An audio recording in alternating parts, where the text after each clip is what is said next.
फायदा.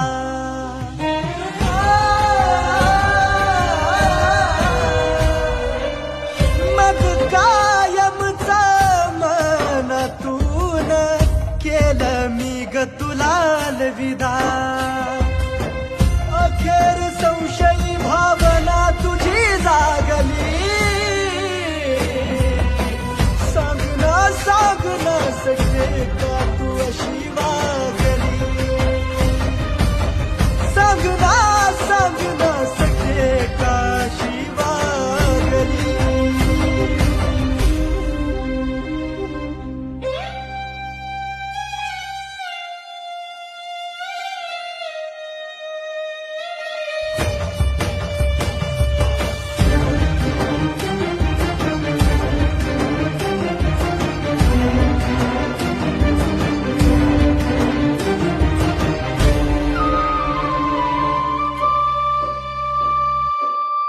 तुझ्यावर होता तो विश्वास ग. तूच होती माझ्यासाठी खास ग.